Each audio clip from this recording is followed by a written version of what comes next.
Gradient descent is a first-order optimization algorithm to find a local minimum of a function using gradient descent. One takes steps proportional to the negative of the gradient of the function at the current point. If instead one takes steps proportional to the positive of the gradient, one approaches a local maximum of that function. The procedure is then known as gradient descent. Gradient descent is also known as steepest descent, or the method of steepest descent. However, gradient descent should not be confused with the method of steepest descent for approximating integrals. Description: gradient descent is based on the observation that if the multivariable function is defined and differentiable in a neighborhood of a point, then decreases fastest if one goes from in the direction of the negative gradient of it. It follows that, if for small enough, then, in other words, the term is subtracted from because we want to move against the gradient, namely down toward the minimum. With this observation in mind, one starts with a guess for a local minimum, and considers the sequence such that we have so hopefully the sequence converges to the desired local minimum. Note that the value of the step size is allowed to change at every iteration, with certain assumptions on the function and particular choices of convergence to a local minimum can be guaranteed.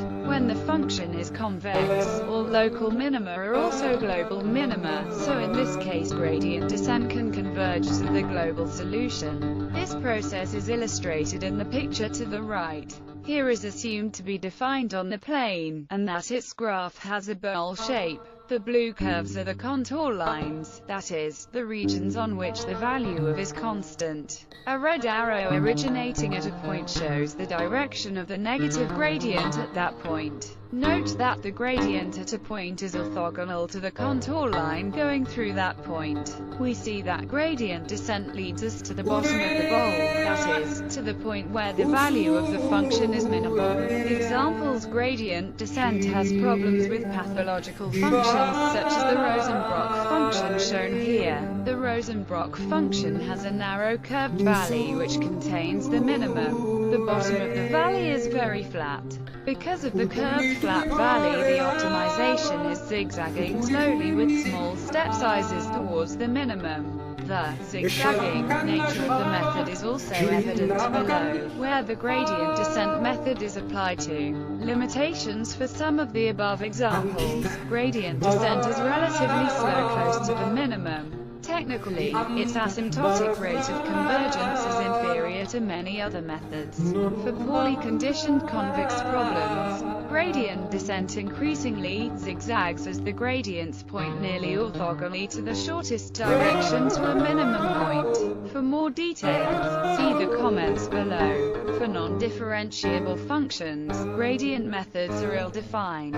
For locally Lipschitz problems and especially for convex minimization problems, bundle methods of descent are well-defined. Non-descent methods, like subgradient projection methods, may also be used. These methods are typically slower than gradient descent. Another alternative for non-differentiable functions is to smooth the function, or bound the function by a smooth function.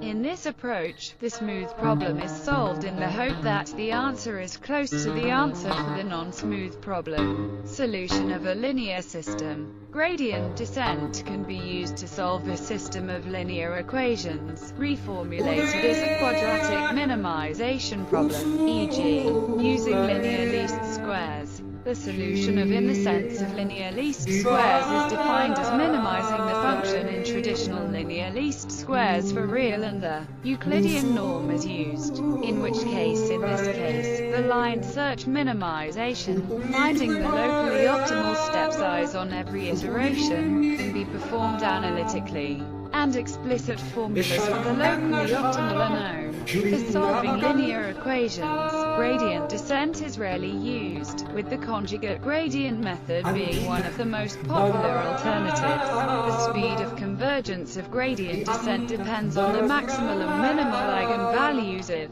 while the speed of convergence of conjugate gradients has a more complex dependence on the eigenvalues, and can benefit from preconditioning. Gradient descent also benefits from preconditioning, but this is not done as commonly. Solution of a nonlinear system. Gradient descent can also be used to solve a system of nonlinear equations. Below is an example that shows how to use the gradient descent to solve for three unknown variables, x1, x2, and x3. This example shows one iteration of the gradient descent. Consider a nonlinear system of equations. Suppose we have the function where and the objective function with initial guess we know that where the Jacobian matrix, then evaluating these terms, let so that and now a suitable must be found such that. This can be done with any of a variety of line search algorithms. One might also simply guess which gives evaluating at this value. The decrease from to the next step's value of is a sizable decrease in the objective function. Further steps would reduce its value until a solution to the system was found. Comments. Gradient descent works in spaces of any number of dimensions, even in infinite dimensional ones. In the latter case, the search space is typically a function space, and one calculates the Gatto derivative of the functional to be minimized to determine the descent direction. The gradient descent can take many iterations to compute a local minimum with a required accuracy. If the curvature in different directions is very different for the given function, for such functions, preconditioning, which changes the geometry of the space to shape the function level sets like concentric circles, cures the slow convergence. Constructing and applying preconditioning can be computationally expensive. However, the gradient descent can be combined with the line search, finding the locally optimal step size on every iteration. Performing the line search can be time-consuming.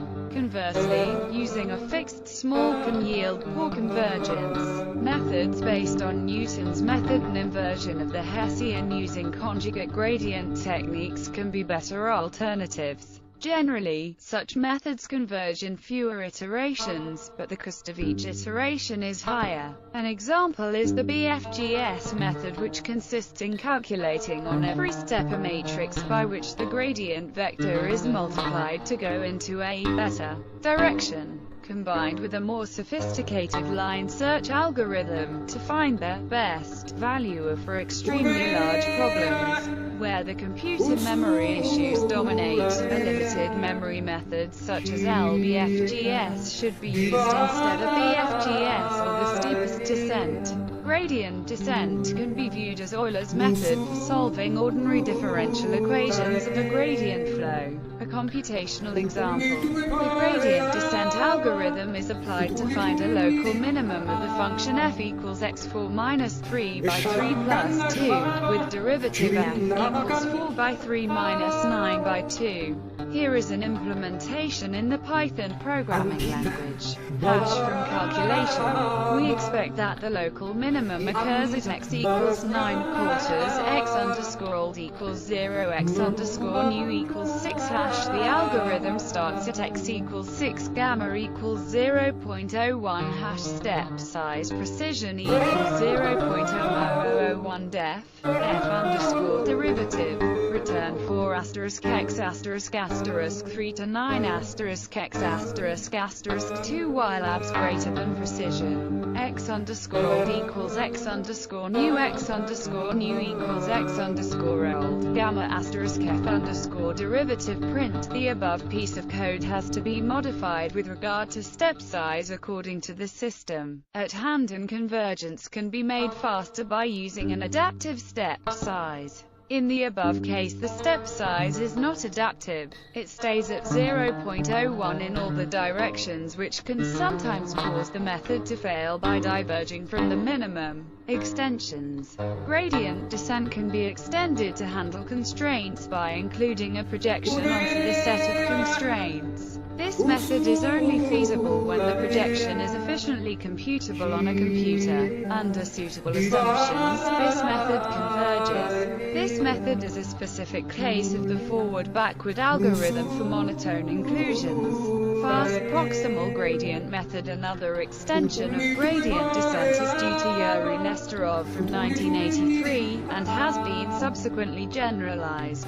He provides a simple modification of the algorithm that enables faster convergence for convex problems. Specifically, if the function is convex and is Lipschitz, and it is not assumed that it is strongly convex, then the error in the objective value generated at each step by the gradient descent method will be bounded by. Using the Nesterov acceleration technique, the error decreases at the momentum method, yet another extension, that reduces the risk of getting stuck in a local minimum, as well as speeds up the convergence considerably in cases where the process would otherwise zigzag heavily, is the momentum method, which uses a momentum term in analogy to the mass of Newtonian particles that move through a viscous medium in a conservative force field. This method is often used as an extension to the backpropagation algorithms used to train artificial neural networks.